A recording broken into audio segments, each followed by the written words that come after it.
Jump in on Twitter, Instagram, and TikTok. Keep going. Oh, I saw Palmyra pop up. She's just here because you wrapping up, dear. Hey there, beautiful people. Welcome to FANTI, the podcast for all those complex and complicated conversations around the gray areas in our lives. I am dating primarily Black, Jared Hill. Okay. I am Tre'vell Anderson. Yeah. Coming up on the show today, Jared already told you, we are talking about the Swirl, interracial dating, okay? It's going to be interesting, and we've got a great guest joining us. But first, we have a Pass the Popcorn. Jared, take it away. Yeah, so I only just got caught up on the back half of Abbott Elementary, the new season, and first things first, I want to say, even with all of its acclaim, it is very underrated. The show was fantastic. And while fans have been hooked into this will they, won't they of Janine and Gregory, there's another love story that people are annoyingly focusing on. People on the internet machine have been questioning if Tyler James Williams is queer for any number of reasons for anything that he's doing. And we've had interesting conversations here on FANTI and our feels about the ways that we see people trying to out other people on social media. But you've got to appreciate when someone on the other side of the fence gets it very right. The story over on The Root does a great job of breaking down how this happened. Comes from Chanel Janai, and Chanel also is a new journalist here in Los Angeles, so shout out to her and all of our journalists here in the community here in Los Angeles. Tyler took his Insta story responding to this speculation about his sexuality, saying the following.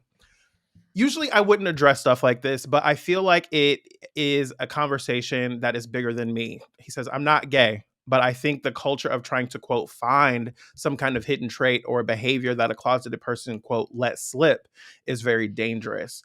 He went on to say, overanalyzing someone's behavior in an attempt to catch them, quote, catch them, directly contributes to the anxiety a lot of queer and queer questioning people feel when they fear living in their truth. It makes the most pedestrian of conversations and interactions in spaces feel less safe for our gay brothers and sisters and those who may be questioning.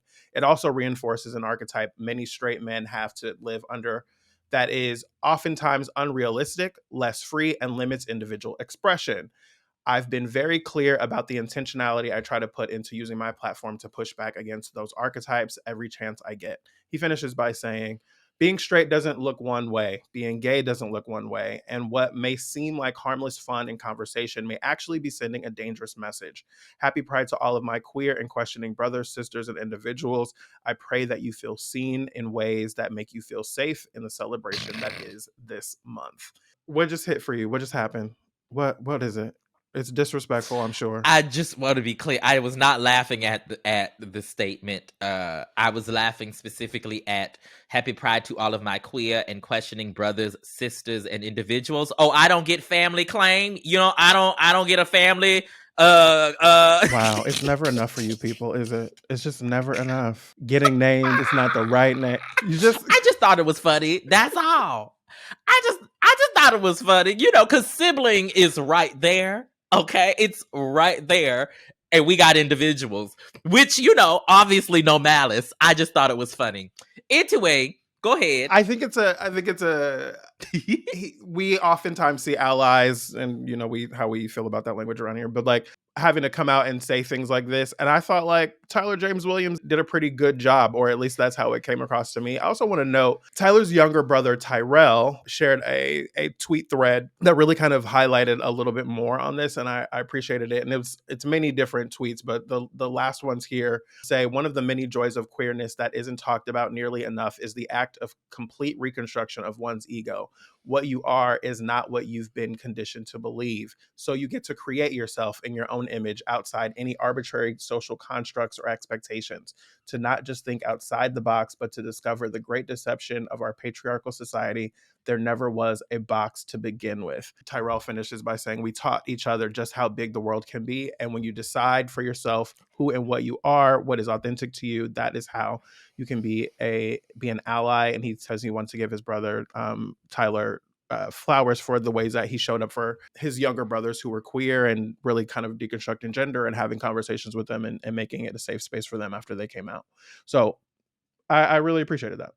So let me jump in real quick. So just to cut through all of that, iOS press release reading that you just did, the point is that Tre'vell and their other brother are queer folks, and the thread talks about Tyler's, doing what he needed to do to show up for them. Here's the thing though, I feel a few different ways about this. Because right, like, yes, people are always trying to figure out the sexuality, particularly of people in culture who are otherwise quote unquote straight, right?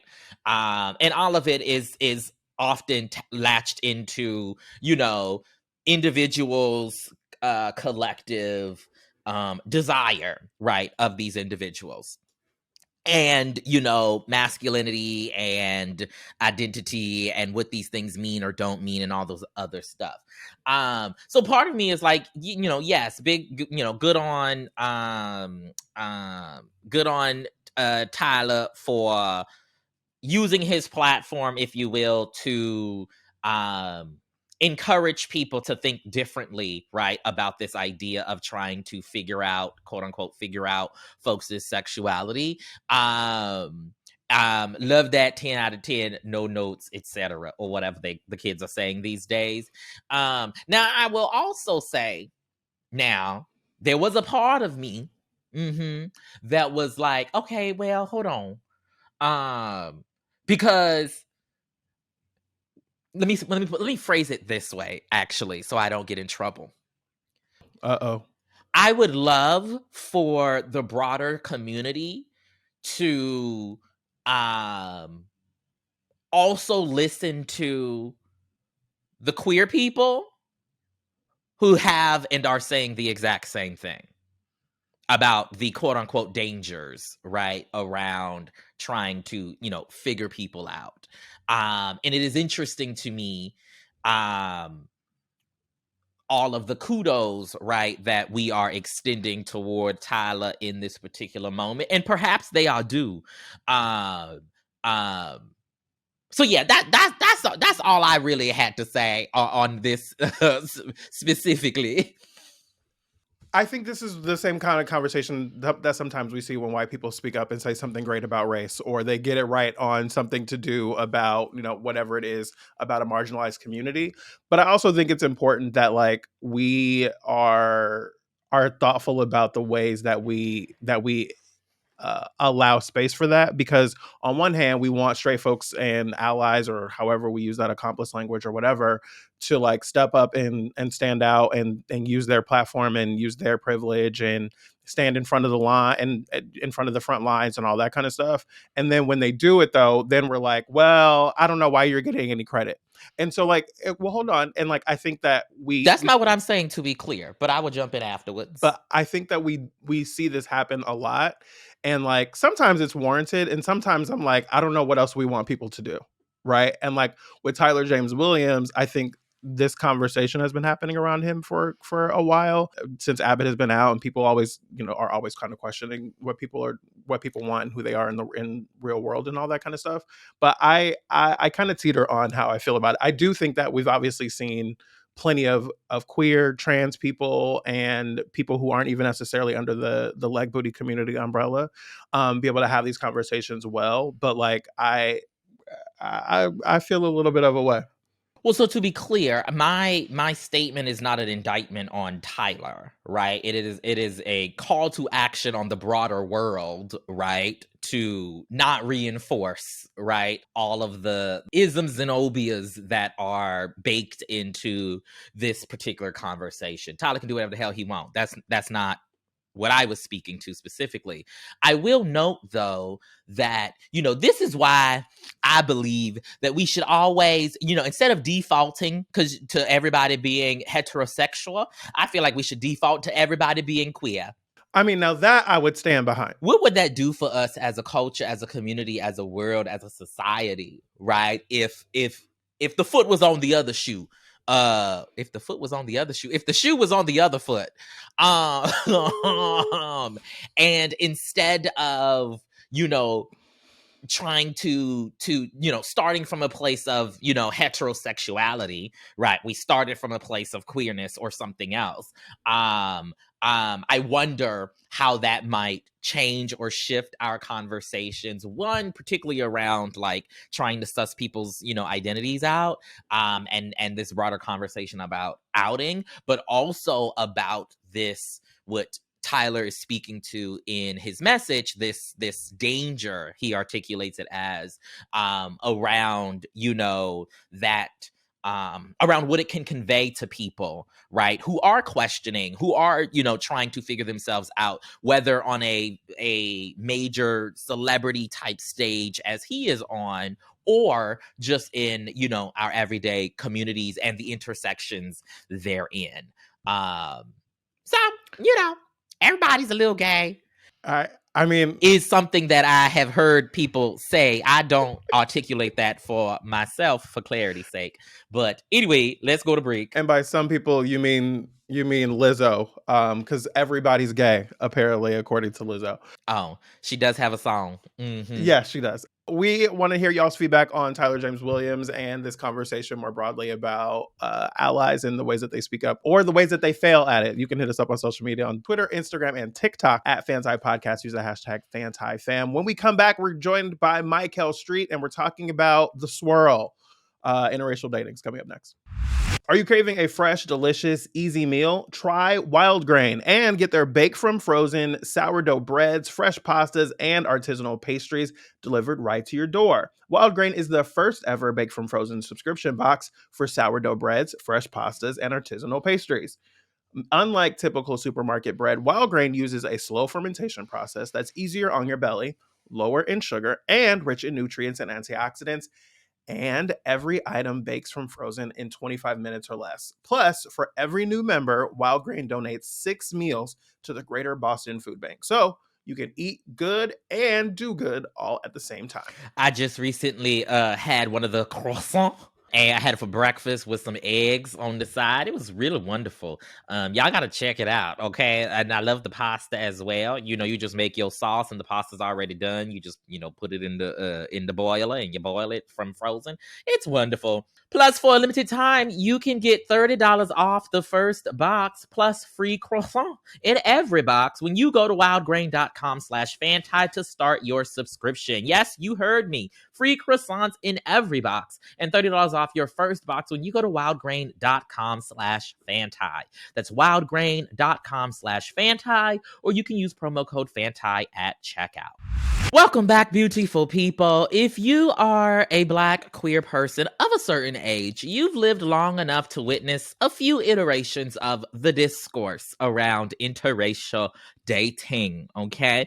For the record, when I say interracial dating, I mean Black folks dating white folks. And here in this conversation, we're talking about the queer people, to be even more specific, though I'm sure we will get to dating the other non-Black folks too in a minute. Now, most recently, we entered a new iteration of this discourse last week when Byron Perkins, who made headlines last year as the first openly gay HBCU football player, posted a cute little pride message or two to his boyfriend, who, spoiler alert, is a Caucasian. And as the community does, threads and missives were posted on social media, in comment sections and whatnot, as people lamented the fact that yet another one has gone to the other side, okay? They did not like the fact that he was not dating the darker brother, as Langston B. Hughes once said. So now we have been waffling on if we'd have this discussion on the show for a few months at this point, because we know we can get a little spicy, but also because the convo never really feels generative to me. But what really tipped the scales was a recent IG Live that singer Duran Bernard did that Gay Magazine reposted on their page that I saw. Let's take a listen to a bit of it. And the most recent one was the little baby who was on a football team, that one. And the girls were going in. The girls are going in. And I also have to remind myself, like, listen, y'all got to give him a little bit of grace because this baby ain't said nothing derogatory about black men. Okay, that's the only time we can really ring somebody up is when they gonna talk about who they with because over here on this side is blah blah blah. So, but I've just noticed a pattern. I'm like, dang, there really aren't a lot of black gay power couples. But why do I care? Why do I care? See, that's the part when I have to step into my own self and have a conversation, Duran. Why do you care? I don't know. I don't know why I care. Is it the representation that I would like to see? Now, that question that Duran poses to himself, why do I care? It hit me in my shondo, okay? That act of self-reflection amid the discourse, it felt and it feels perhaps a little generative in a way that I think the conversation is not often. And so I wanted to bring it here, okay, for us to discuss. But before we get there, joining us for this conversation is a return guest, okay, writer and editor and fabulous journalist, one of my good friends, Mikelle Street. Welcome back to the show. Hello. Thanks for having me. Hello. You sounded very timid there, Mikelle. Well, I like to start very demure. We'll get into the stuff later. You said I'm coming in hot shortly. Okay, so to get us started, I first want to, before we even get into the actual discourse at hand, I wanted to ask you both, how has the idea, the thought, the concept of interracial dating showed up in your life, particularly as you were coming into yourself, as you were growing up? Like, what were you raised to think about interracial dating? I ask because, for moi, that old Negro adage of, if she can't use your comb, don't bring her home, is what I was told. Oh. You never heard that, Jared? I've never heard. Mikelle, you've heard it. I see you smiling. I love black South people. Carolina. I love Exactly. Black Shout out to yes. South Carolina. Listen. But yes, if she can't use your home, don't bring her home. And it was just like a common saying around the house that folks felt the need to reiterate over and over and over. And so I'm interested for you all, what was the discourse, the conversation, if any, in your own particular communities around Black folks dating, especially white folks? Mikelle, would you like to jump on in there? I don't really remember any conversation. I know that I didn't have conversations with my parents about dating that I can recall. Besides, when I came out, they was like, don't bring no man home. So that's all I recall. But, I do remember one Easter in particular. It was the whole family got together, and one of my uncles that I don't think I had met before had a white, wife, fiance, something, I don't remember. And I remember being like, oh, I didn't know there were white people in the family. I was very confused because there was nobody else in an interracial. And I don't even mean just black, white. I mean, all of us was niggas. So, that was very, and she was German. And so it was very, and not German, oh, I have German, from Germany. It was clearly she was German enough that I met this lady one day and knew she was German. And so I remember the ride home. I don't remember the specifics of the conversation, but I remember that being a whole conversation about this white German lady. But otherwise, I don't really recall our family really discussing anything like that, because I think it was just so much of I don't think we needed to discuss it, because I think that there were it wasn't there was anyone who was dating interracially. Mm-hmm. And in fact, as far as I know, my sister and I are the only ones that dated interracially. My father is one of four, my mother there's two of them, and all of them were with other Black people. So yeah, that's I don't really have, it was never really a conversation with my family. Jared, what about for you? I would say that for me, it was not ever a direct conversation about do this or don't do that. It was always very much like queer stuff and things about gay folks. It was always in the conversations about other people, right? Or the conversation about someone you saw on TV, or conversation about something in church that was always kind of around the idea. I did have one uncle that had a white wife for a while, and then they divorced. And like, I remember we were still close to her even when they broke up. And like, some of us were invited to her wedding when she married a new person. And like, that was the moment when I realized like how different it was, because we were the only Black people at the wedding. She married a white guy. And like, everyone kept coming up to us at the wedding like, oh, hi, you must be so-and-so's family. And we were like, how'd you know? Yeah, what pointed that out, right? Like, and so it was like, that was like, as a kid, I remember being like, oh, this is different. But there wasn't really like direct conversation that got saved as a core memory that was like, do this or don't do that, or don't date this person, or that kind of thing. It was always something that I would hear referenced. And then I've dated probably 97% Black people, right? Black men specifically. And like, the one time I dated someone white, I remember like feeling a way about it, like, oh, this is going to be an interesting conversation to have if I have to bring it up with my family, or if I ended up, having them meet friends and stuff like that. I knew that was going to feel interesting. Quick follow up. Why did you, how and why did you know it would be interesting? He was like, the memoirs, I'm gonna have to explain this. Because I knew this episode was coming one day, right? Like, I know that this, like, this conversation, right? I'm always very aware of my story. Well, because like, interracial dating is such an interesting, nuanced thing with Black folks, right? Like, the ways that we engage non-Black people romantically, or even like as friends, right? Because I feel a way about dating people who don't, I feel a way about dating Black people who don't have Black friends, right? If I scroll your Instagram and all the other people are white, that's a red flag to me. I don't want to be the Black friend, right? And have to deal with the white shit. And so like, that's something that has always been on my mind. Mikelle, I can see you want to say something. Well, because I did when I was in high school. So I started dating early. I'll get that out of the way. And I do remember when I was in high school, not my first boyfriend, because my first boyfriend was Black, but I started seeing this white boy.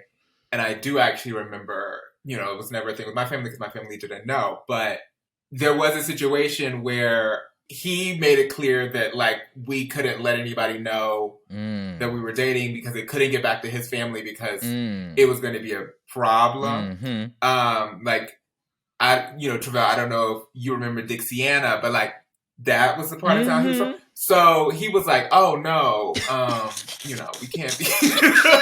And like, I knew what that meant. And so, which was funny, a whole other conversation, because they were like fine with him being gay. But the Black thing was a step too far. But he was like, they were not going to be fine with that. Absolutely not. Well, and so I know that's not what we're talking about. They said the white devil is a lie. Well, that's not what we're talking about. But I do remember that. So there was a thing. It just wasn't with my own family. Now I want us to, we've set the stage about like how perhaps our upbringings might be informing our positionings in these discourse. At least that's what popped in my head and the reason why I asked that question.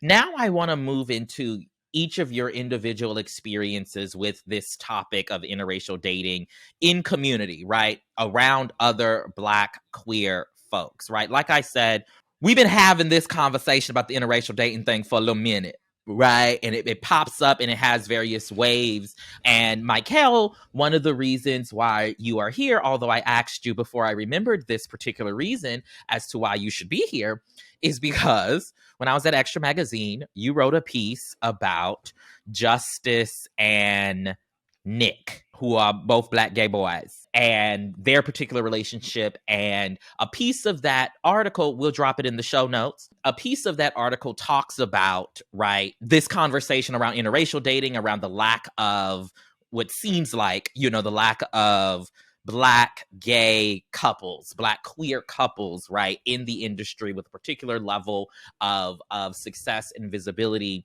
and how, because of that, right, so many folks, even in this discourse, always feel away when we see another Black gay man in particular, Black queer man in particular, in a relationship with somebody who's not Black, specifically white. And so my question is, in your own individual communities, like, how have you seen this discussion pop up, and what stands out to you from what folks have been saying around you? We'll start with Mikelle. Let me start with Mikelle. Okay, so because you the guest.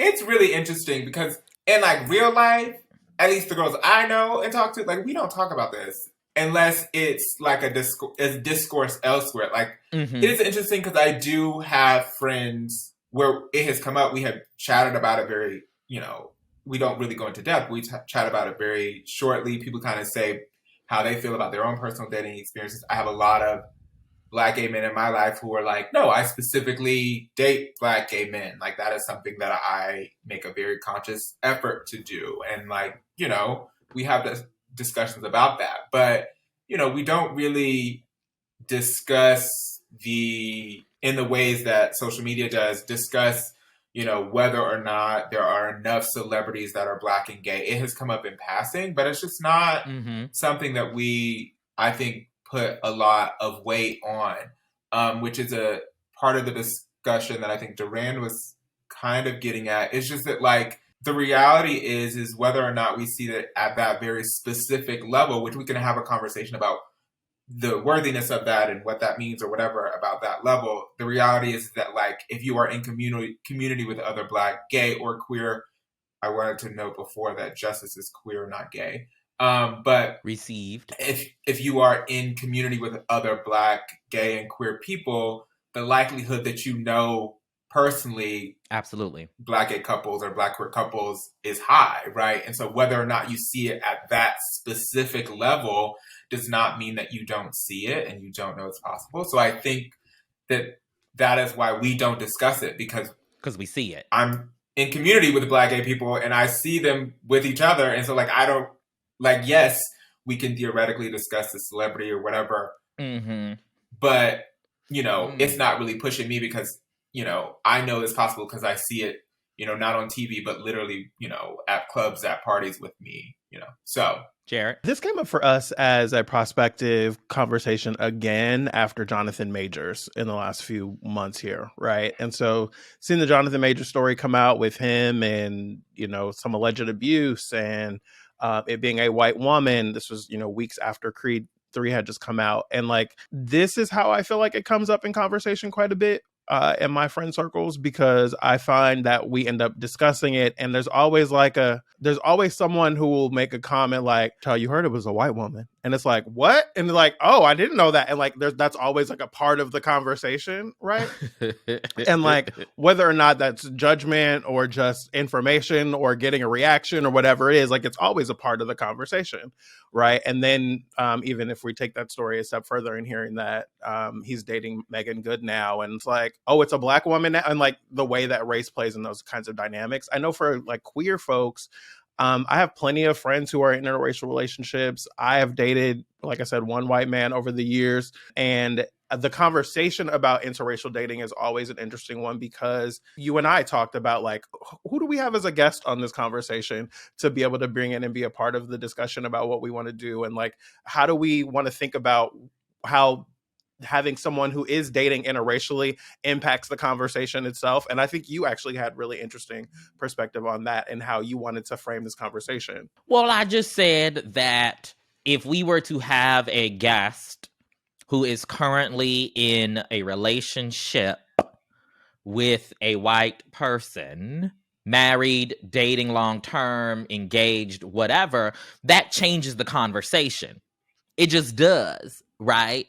Because of who that person has to go home to. Versus having a conversation with, I've never dated a white person. I dated a half white person. He was half white, half Mexican. But I've never dated a white person. What? I don't think you can say that. I wasn't the one making the face, but I don't think you can say that. That was his ethnic makeup. Anyway. It was not Mexican. Oh, well. I just wanted to say Mexican ain't a thing. It's not. It's not. Just want to put that out there. But we can keep going. Not y'all lambasting me on my own show. Anyway, but so like that's my history, but I know that both of you have dated white people and but aren't necessarily like currently engaged, right? So I just think it would have changed the conversation, and it might still be a necessary conversation. I'll actually suggest John Paul Higgins' podcast, Black Fat Femme, did an episode a couple months ago on this interracial dating conversation, and John Paul has a white partner. You can hear their perspective on their podcast. Please do check it out. But it's just it's a different conversation. And so that's why I didn't want to invite somebody who was currently, involved in that particular way with a white person, because I just think it changes the conversation. But it leads me to this question of, why do we care, as Duran propositioned, right? Because why do we care about what someone else is doing, right, with their body, with their love and desire?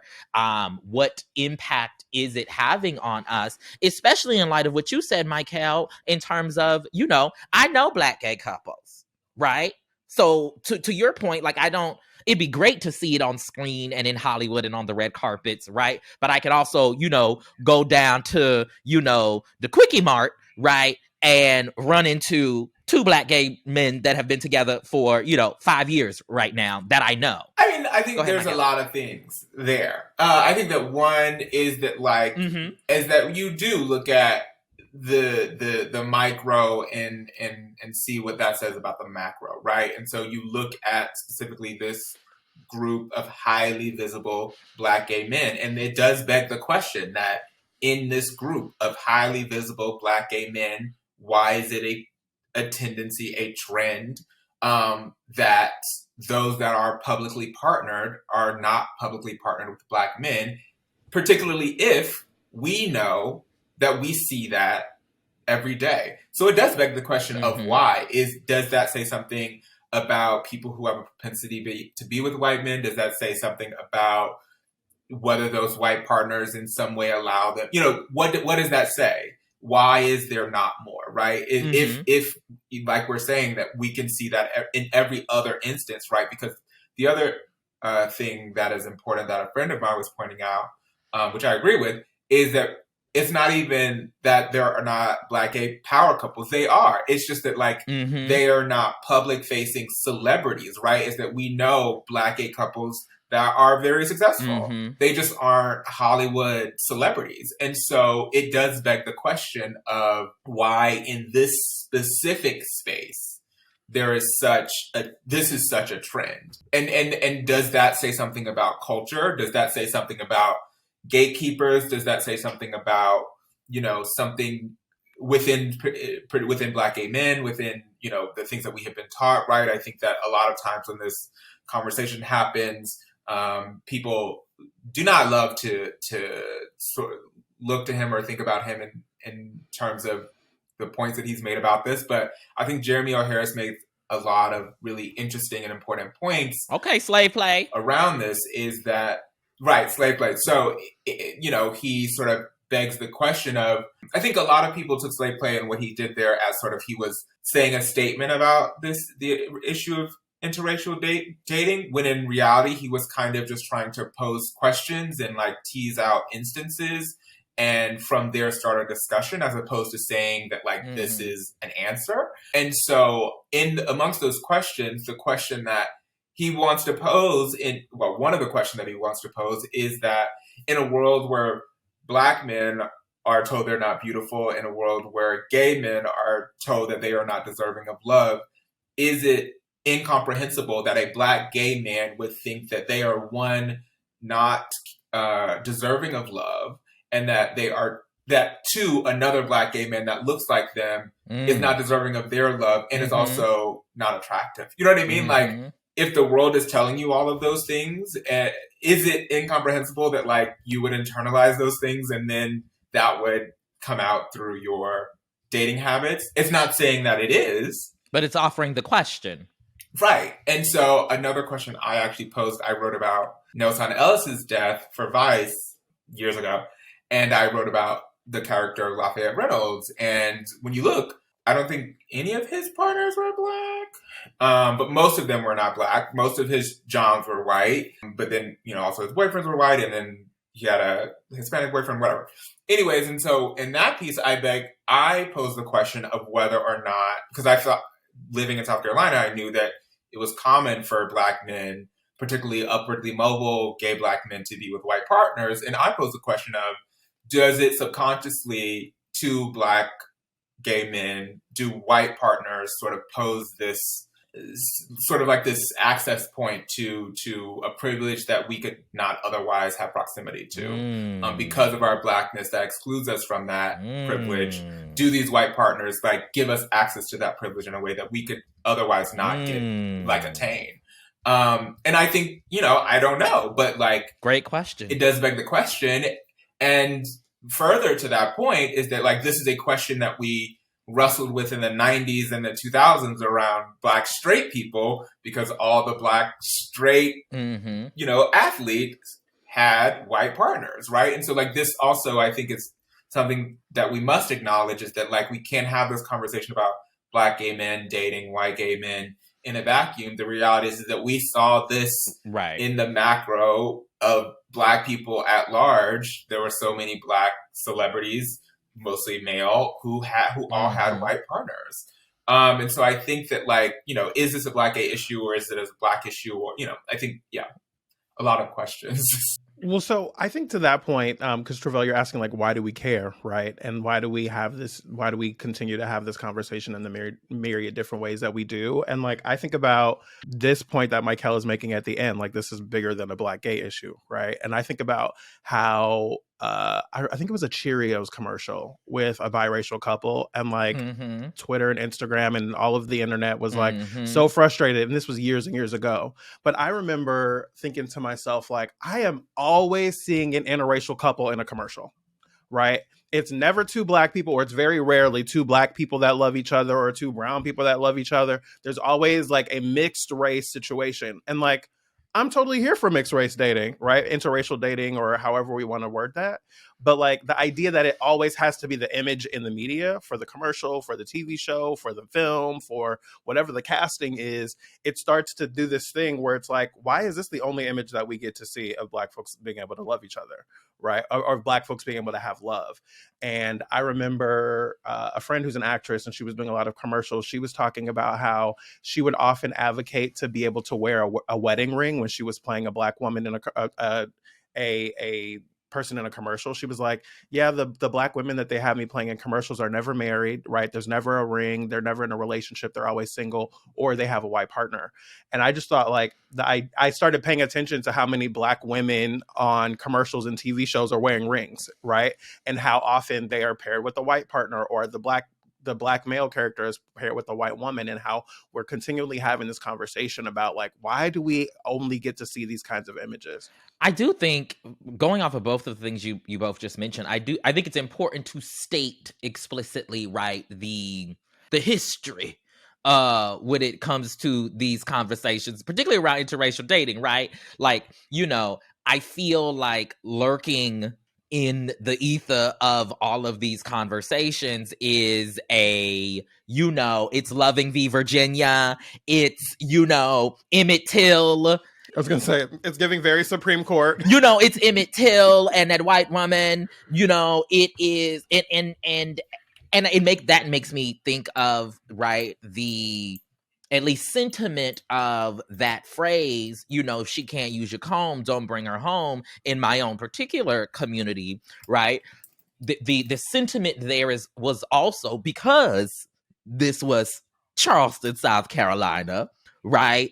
It's that history, okay, that I think people aren't articulating, right? But they're acting on. Go ahead, Mikelle. I know we've been talking about all of these this relationship between black people and white people, but all of the sort of relationships that we've been talking about are mostly straight. And so I wanted to really sort of center a very Black, very gay story that's really important for all of us. But I'm sure you know Jared and Tre'vell, the Lawrence v. Texas case, which was the Supreme Court ruling that ended up taking away all of the sodomy bans across the U.S. And a lot of people, I think, don't know the actual inciting incident of that case. And essentially what happened was a Black gay man had an on and off boyfriend who was a white gay man. And I don't need to get into all the details, but the Black gay man ended up sleeping with another white gay man. And the on and off boyfriend called the cops and told the cops that the Black gay man was running around the apartment with a gun when he was not, in order to essentially get the cops to go over there and lock him up. The cops went over, and then thus the sodomy charge, because the cops found them having sex, which was illegal in Texas. So they charged them, and then that sort of ended up laddering its way up to the Supreme Court. The Black gay man ended up getting dropped off the case, so he is not the Lawrence in the case. The man that he was having sex with is the Lawrence in the case.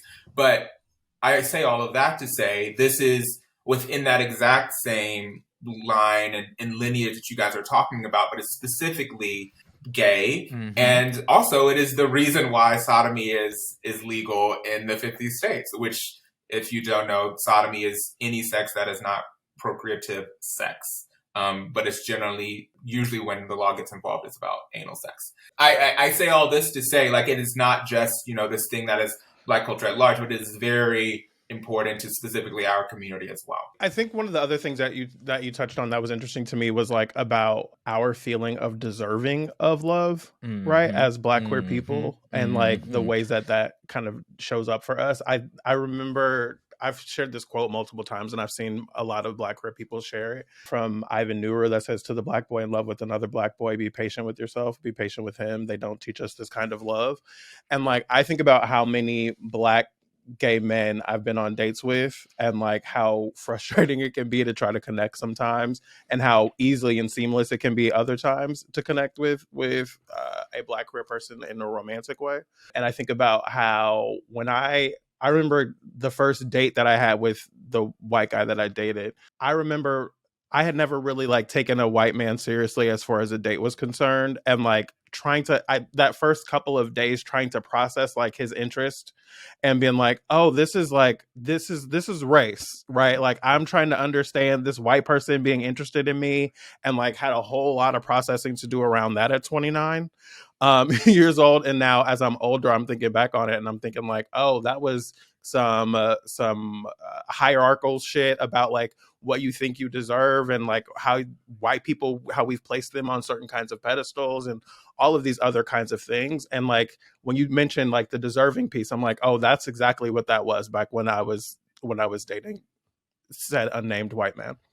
I would like to round back around to the initial question, Tre'vell, around why it's important. And I think the reality is that like this sounds very silly to say, but it's kind of like capitalism is at the center of it, right? It's like the reality is that like we see these things we've been talking about ads, we've been talking about movies, we've been talking about television, and their reason for doing interracial dating, I would guess, as an informed opinion, is because, as we would all acknowledge, we are minorities, white people are the majority, and so they are giving white people an access point to each of these couples, to these brands, right?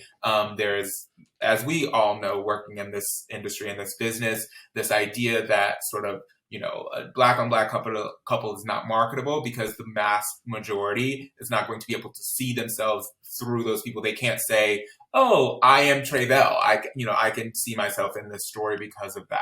And so they have to put Mark with Tre'vell. And so, through Mark, the person sees themselves in the story. And so that's on one hand. And then what ended up happening is then Hollywood sold those images as something that you should be able to see yourself in and see yourself being able to obtain. And so then we began to demand that. We began to demand, oh, well, if I'm supposed to see myself, I see myself with another Black man, and so I would like to see that reflected. And what's happening is there's a disconnect, because the business is not about you actually seeing yourself. The business is about selling product. And so they are not inclined to do that until it's proven to them that people who do not identify, like people who do not see themselves directly in the characters or directly in the people that are in these visuals are going to be able to connect with it in ways that essentially moves product, right? Is the reality is that like whether it's a Black person on the screen or a white person on the screen, the likelihood is that Black people can see themselves through a white person on screen simply because we've been having to do that for so long, right? Is that like white is default, and so right, everything else has to hyphenate as the quote goes. And so as a result, they know that it's a catch-all, that they can put a white person in whatever visual that they want to, and enough people will see themselves through it that it doesn't matter what the partner is. Right. And the fear is that if it's two Black people, that it will close off, you know, other sections of the audience. And so that's the issue. The issue is that we are putting, you know, we have been sold and told that we should be able to put our dreams and aspirations through these visuals. And now we're trying to do that. And the issue is that they do not reflect those actual dreams and aspirations. I would also say that this piece to like the first question we were talking about of like, why does this matter? Or why do we continue to have these conversations? I think it's also a similar thing to why we're so critical of a Tyler Perry or of, you know, Black content that comes out and it's not as both of y'all just looked up into the side like, you mean all the gays that Tyler Perry be booking? No, but I'm talking about. Listen, that's where the thoughts are. That's where the thoughts. Yeah, absolutely. It's up there. That's where the thoughts be. Right. But like, where he going with this? Well, because it's about representation, right? Like we have so few images of ourselves, especially in the earlier days of Tyler Perry in juxtaposition to now. Like we only have so many images of ourselves that we can rely on. And so when it's not an image that represents what we expect or what we identify or what we want to see, then we're frustrated by it, right? Or it's not our Black experience, or it makes us uncomfortable, or there's other conversation around the ways in which the representation that we're getting is not the representation that we want. Before we jump out, I do want to just nail down really quickly on something else that Duran said in that clip, which I think is important here as well in this conversation, which is that, you know, in this Byron situation, right? Byron, and oftentimes it feels like, okay, that the Black person who is dating a white person articulates the reason for them dating this white person as something that implicates other Black, gay, and queer people, right? So like, I don't like the Black, gay, queer people, so I went to the white side. I feel like that's often what people feel like they're responding to. And right, in the Byron situation, that's not what happened. And also in so many other situations of folks that get added to a thread, that is not right.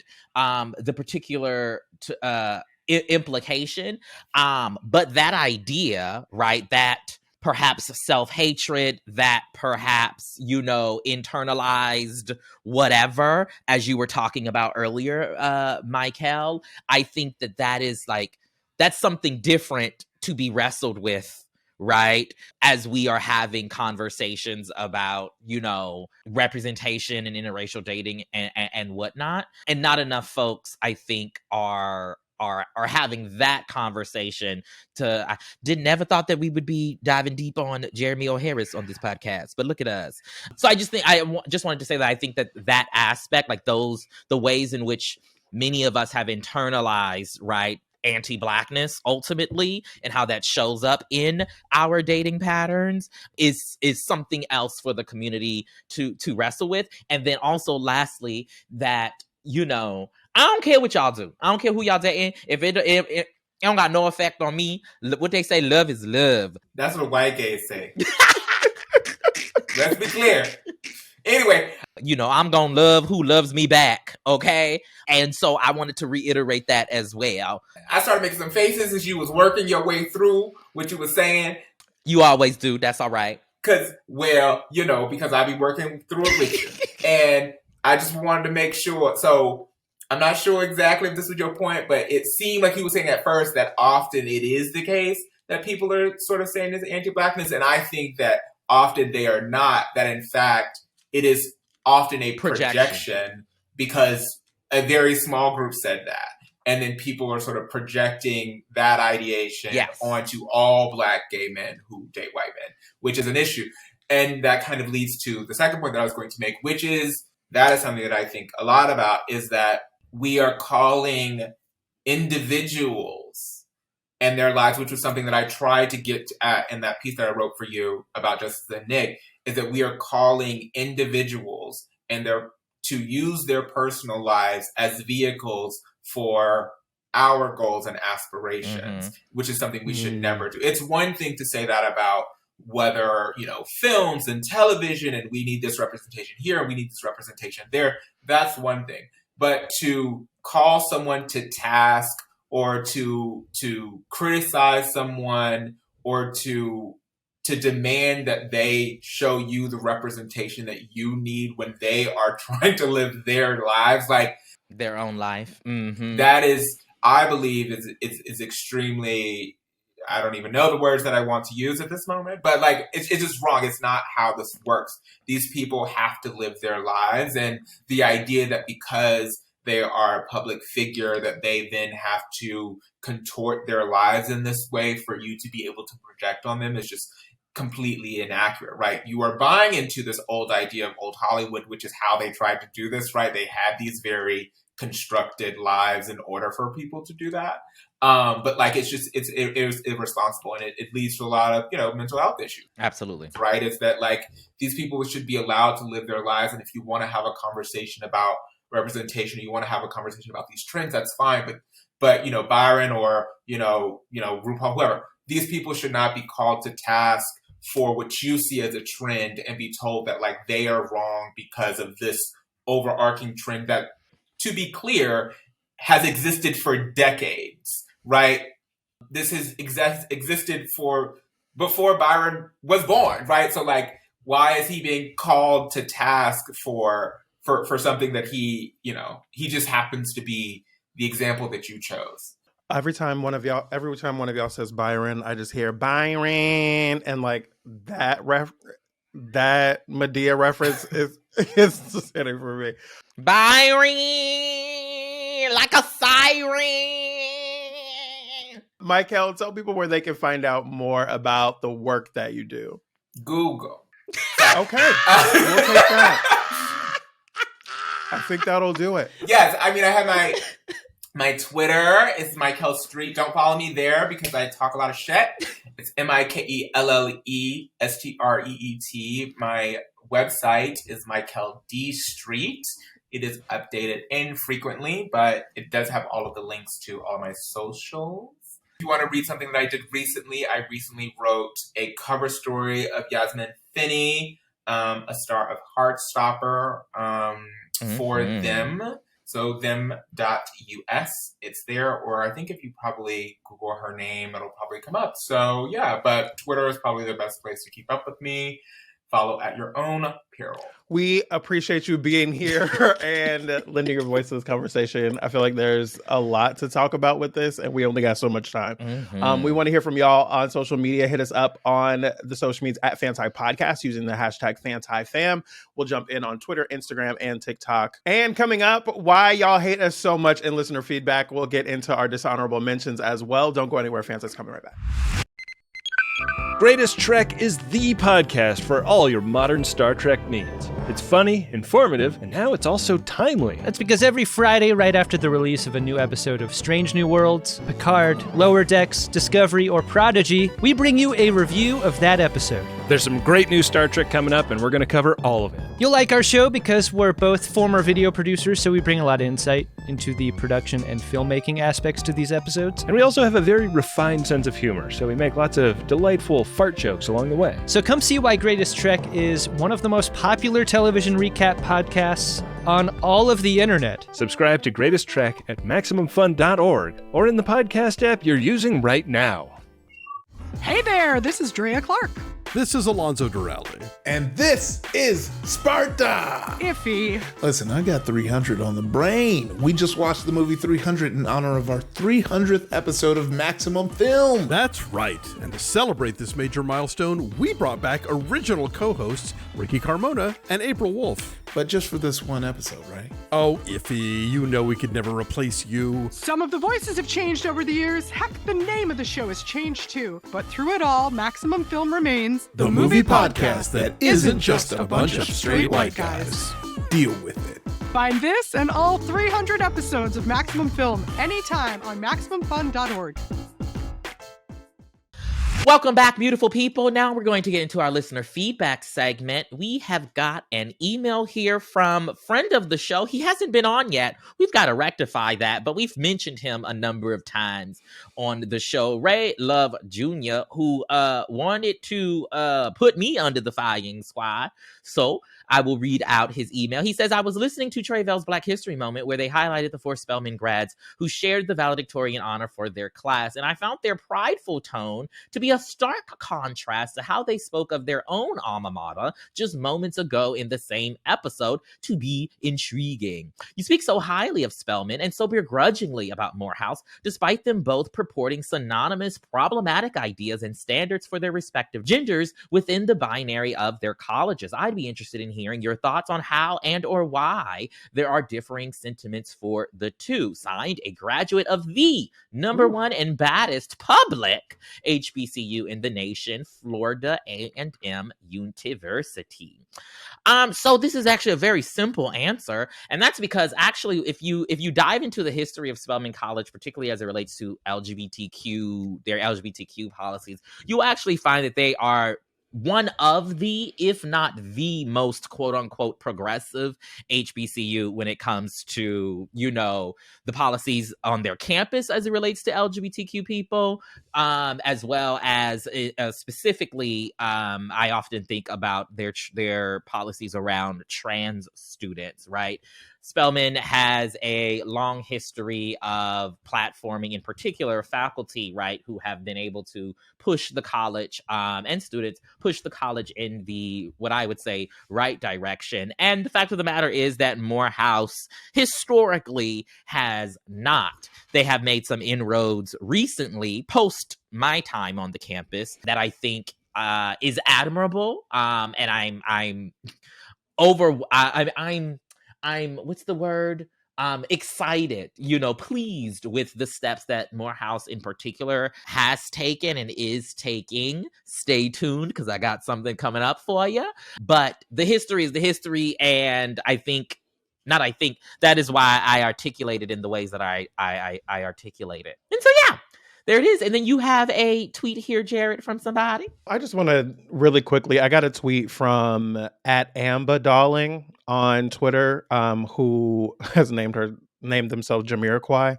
And there is a video here about something that is rooted in white supremacy and racism that I did not see coming. Apparently, Tre'vell, how do you feel about butter pecan ice cream? I mean, I don't feel. I have eaten it before, if that's what you mean. Do your parent or grandparents eat it when you were younger or even now? Yeah, that's what I'm saying. Yeah. I feel like it's a very popular flavor amongst Black folks. Apparently rooted in racism. We'll put the link into the description so you can see the video on Twitter. Everything's rooted in racism. I'm not surprised. But everything is rooted in racism. Apparently, like, Black people, according to this TikTok video, weren't allowed to have vanilla ice cream. It becomes a whole situation with pecans. Shout out to Amber Darling for tagging me in this tweet. Pecans. I said what I said, and I meant it. And I said what I said, and I meant it too. First of all, it's now time for our dishonorable mentions, okay? These are the stories or people that got our attention this week, either that deserve a call out for their good or for their stupid. What, you still got something to say? That nose is still real high. I said what I said already. Okay. I want to give a shout out. You just mentioned Ray, who's friend of the show, and Ray is part of our team here at NABJ LA. And Ray came over to my house recently and was here for a work session and left me with a book and was like, you need to read the first chapter tonight before you go to bed. And I was like, sweetness, I love you. It's not gonna happen tonight. But I have started reading the book since. It's called Boys Come First. It is by Aaron Foley, and it is about these Black queer men and their story. And I'm only into the second chapter, but baby, when I tell you this first chapter, after I read it, I was like, oh, I think that Ray was reading me, right? Because this character is way too in my business. I mean, that's usually what happens. That's usually what happens when somebody tell you to read a very specific passage of a book. Exactly. But the book is really, really fantastic. And like I haven't read a novel in so long. And so I'm enjoying getting into it. So go check out Aaron Foley's Boys Come First. And give it a read and shout out to them. I also want to give a shout out to Terrell Grice and Keke Palmer. The Terrell Grice, who has the Terrell Show over on YouTube, has a new interview out with Keke Palmer. And you know, this is a Keke Palmer Stan account. And so that interview with Keke is amazing. We'll have the link to the interview in our episode description. But the episode of the show is really, really fantastic. And she's also there to promote her new album called Big Boss, which I was listening to over the weekend. And I was like, okay, Keke, like this album is something that you can just put on and enjoy and play it from front to back. And like, if anyone is a Keke Palmer fan like we are around here, I'm sure that you're going to enjoy the album. So go check out her new album. It's called Big Boss, wherever you get your music. She has a visual that goes along with it as well. Check that out. And go check out the Terrell Show over on Instagram, on YouTube. Finally, I want to give a shout out to a show over on Max, which we'll get used to saying now. It's called Seeking Brother Husband. Now, that's a lot of title. So for those of you that are familiar with the Sister Wives shows over the years about polygamous marriages and those kinds of things, this is kind of a similar focus, but it's focused on women who are in non-monogamous and polyamorous relationships. And someone pointed out to me this past weekend, and I ate it up. And what was actually interesting to me about this is there are multiple Black relationships on this show, which is something you don't often see when we're discussing non-monogamy and polyamory and non-traditional relationships. So check out Seeking Brother Husband on Max. Really, really fantastic show. I just have two honorable mentions or two mentions. You know, I recently restarted not rewatching, but watching the second season of Bel-Air on the Peacock. And the first season was great. I do think that that's safe to say. And the second season is living up to the hype. And, you know, sometimes that second season, you know, she drops off, you know, after the first season hype. So just wanted to shout out that show as something that I'm really enjoying. And then lastly, you know, for any of the Black journalists that might be listening to this here podcast, one, don't know why you are doing that, but hey, I am running for president of the National Association of Black Journalists. If you are out there listening and you shut up. And you would like to know what I'm interested in doing for the organization, you can check out Tre'vellAnderson.com/Tre'vell for president, the number 4, not FOR, to see a little bit about my campaign and all of that. Just wanted to drop that here for the people who might be listening and who might be interested in that. Now it is okay. Go ahead. You got something to say? I should say, as a person who's working on your opponent's campaign and really, really hoping to see you fail. Now watch. That campaign is going to take that bit right there and they're going to cut it out. I'm just kidding. They would never do that. That's the clip? That's the clip. Got it. Okay. Well, I should say, as president here in Los Angeles, I am a huge supporter of you and running for national president, and want to make sure that I say that very publicly, that your candidacy as president for the national organization, I think, while it is historic and groundbreaking and all of those things, I think it's also more important than it is anything else. And I think that the ways that you've demonstrated your belief system about NABJ from a local standpoint, and also the way that's translated to the national stage as well, has been really vital to what I see as like the future of the organization, both nationally and from our chapter perspective. So for people that are out there voting, and I'm sure there are plenty of Black journalists who are listening, because we are an award-winning journalist. We are award-winning journalists on a podcast that has won awards. I would say that I think it's really important that for those of you that are part of the organization or considering being part of the organization, thinking about a candidate like a Tre'vell is important. And we'll be talking about that more in the coming weeks and months as this election drags on. Will we? Leave me alone. I'll get somebody else to do it. Just kidding. All right. Absolutely. And if you are a Black journalist and you're listening and you would like more information about my campaign, feel free to reach out. Okay. Please and thank you. All right. Now it is time for Black History is Happening Every Day.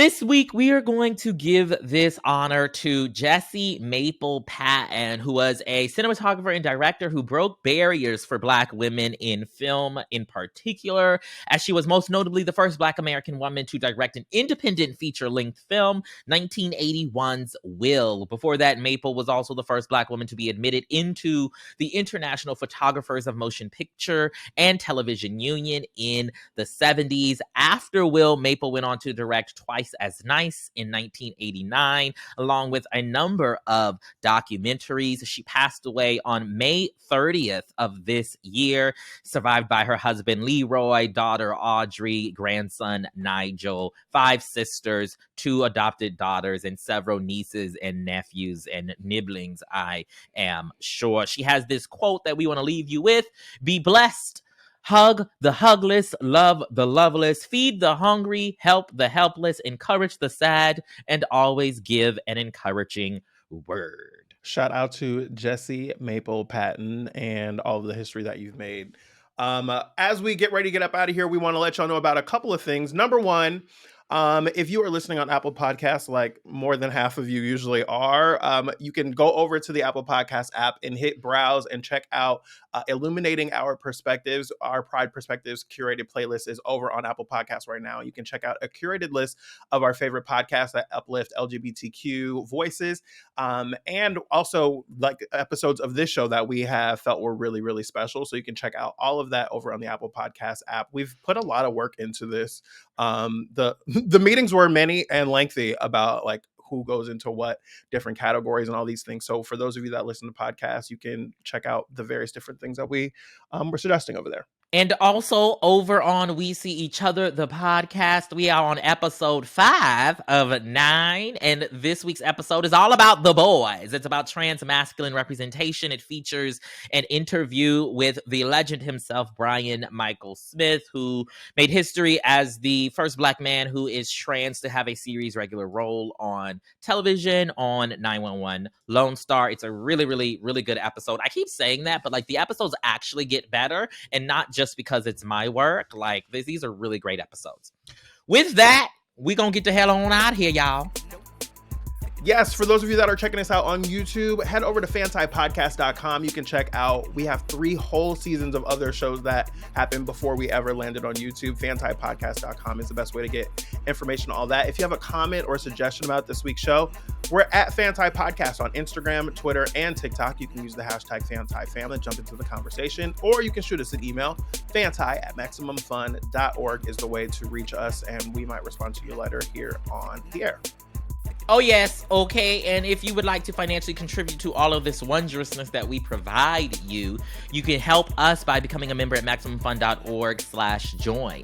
Our music is brought to you every week by Corece. That's COR.ECE, wherever you get Slay Worthy and Grammy Award winning music. Our graphics are by Ashley Nguyen and folks over at Moonhouse Creative. Our editor is Anne Marie Huber, and our producer is Palmira Muniz.